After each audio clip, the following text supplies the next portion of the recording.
Alors, l'exercice 7, donc, ce sont toute une série de calculs et d'applications d'un certain nombre de formules qu'il faut connaître du cours.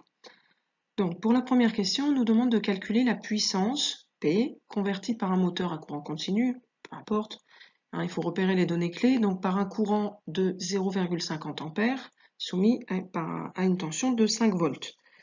Donc, la puissance, ça se calcule en fonction de U et I avec la formule P égale U fois I. Donc j'ai 5 volts fois 0,50 ampères et la puissance va être en watts, donc 2,5 watts. Alors la deuxième question, calculer l'énergie convertie par le moteur précédent pendant exactement 1 heure. Donc l'énergie va se calculer par P fois delta T. Donc la puissance on l'a et delta T, attention, c'est la durée et ça doit être en secondes. Donc il faut convertir 1 heure en secondes pour obtenir l'énergie en joules. Alors, quand on ne nous précise pas pour l'énergie, il vaut mieux éviter de faire des conversions d'unités, hein, c'est pas la peine de le convertir en wattheure ou en kilowattheure si c'est pas demandé. Donc, on peut le laisser en joules. Donc, E égale P fois delta T, donc j'ai 2,5 watts fois 1 heure, sachant que 1 heure, c'est 3600 secondes. Donc, on obtient 9000 joules. Alors, pour la question 3, calculer la charge électrique Q entrant dans le moteur pendant cette durée. Alors, dans le cours, on a vu plutôt la formule qui nous donne l'intensité. Et cette formule, c'est qu'on a I qui va être égal à Q, donc la charge électrique, divisé par delta T.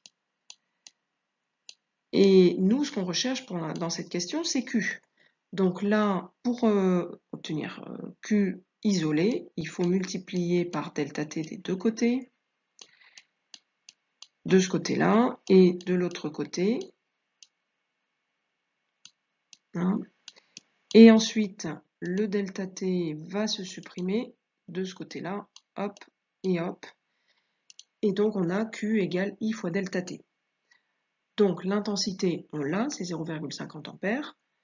Et la durée, c'est toujours 1 heure, donc 3600 secondes. Et dans ces cas-là, Q sera en coulomb.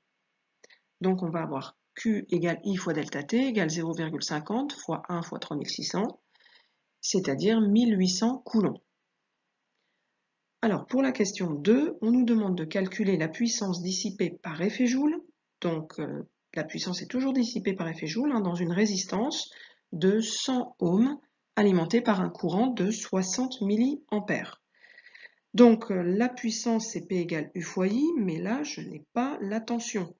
J'ai que la valeur de la résistance et l'intensité. Donc, il va falloir utiliser une formule qui n'est valable que pour les résistances électriques, qui est que la loi d'Ohm, U égale R fois I. Donc ça n'est que pour les résistances. Donc je vais mélanger cette formule, U égale R fois I, avec celle-là. P égale U fois I. Donc vous remplacez U par R fois I. Donc ça fait R fois I, donc une deuxième fois. Donc on obtient P égale R fois I au carré. Donc R, c'est la résistance, la valeur de la résistance, donc 100 ohms. L'intensité 60 milliampères à convertir en ampères, donc 0,060 au carré. Donc ça nous fait 0,36 watts. Alors pour la dernière question, on doit déduire l'énergie convertie en 10 minutes. Donc là, c'est toujours la même formule, E égale P fois delta T. Donc la puissance, on l'a. Et delta T, c'est 10 minutes, donc à convertir en secondes, donc tout simplement fois 60. Donc 0,36 watts fois 10 fois 60, ça va nous faire 216 joules.